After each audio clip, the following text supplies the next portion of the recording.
let's start with, where do we find Tarzan and Jane with this story, in the beginning of this story? You find them probably not where you would expect to find them, because they're not in the jungle. They've been in London for almost a decade. So it's a very different couple than you expect to meet. He's not Tarzan anymore. He's Lord Greystoke, John Clayton III. He's drinking tea with the Prime Minister, and he's definitely acclimated to life in London during the Victorian times.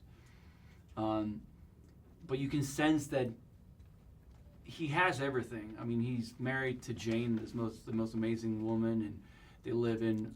You're welcome. They live in this beautiful mansion. They have it all, but his heart is still in the jungle, and he's not happy. He's not. He doesn't fit in.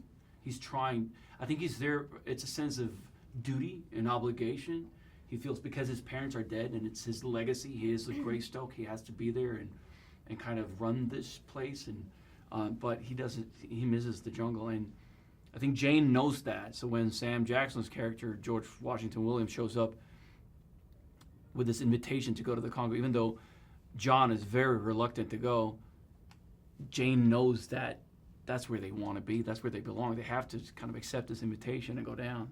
And there's also there's a storyline too about them having trouble having children in London, and I think they both know that they both need to go home, and London's not their home as much as they're forcing it on themselves.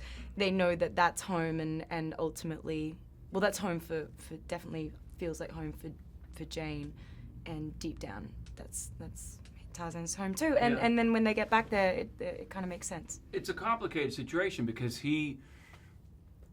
it is his home, the jungle, but it's not a fairy tale. It's also, I mean, he's got it's a dark, traumatic past. A lot of really dark, bad things happen in the jungle. A lot of things that he was involved in, the sort of stuff that he did that he's not proud of. He's got some powerful enemies back there, so it's a very tough decision to go back. Now, there's a lot of different levels to this film and angles and actually themes to this story.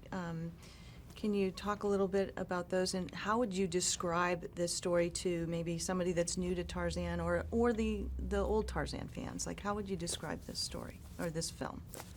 I'll start with you, Robbie.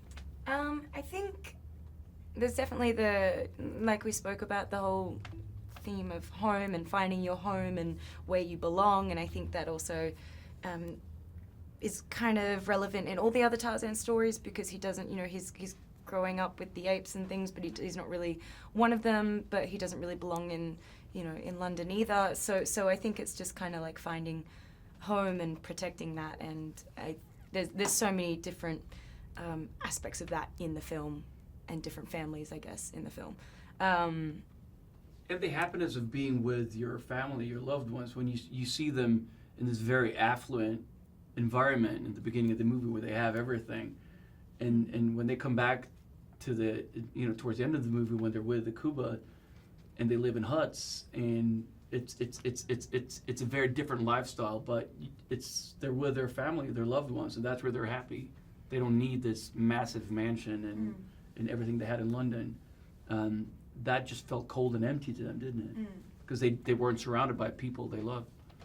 And there's a great love story here, I think, that comes out as well. But also you have some big action, and you have humor in it. It's got a great balance of things. Did you look back on any of the old Tarzan and Jane movies? Did you look back on those characters before you kind of made these characters of your own? I didn't really have to. I grew up watching the old Johnny Weissmuller movies with my dad, so I was a huge fan since a kid. They're very different. I still enjoy watching them, probably mostly because it reminds me of Saturday afternoon with my dad when I was a kid watching these movies. They're very entertaining, but they're also quite dated in certain ways, the way the indigenous people are portrayed, and it's and also the love story between John and Jane, and those is slightly different. So our movie is I can't say that we definitely created our own world and our own characters in that world. Yeah, no, I didn't go back to. I kind of thought watching the version of Jane from many years ago would probably frustrate me greatly. So I knew that we were trying to achieve something new and contemporary. So Yeah. it kind of worked off what was on the page. Well, it came out great, so congratulations. Thank And you. thank you.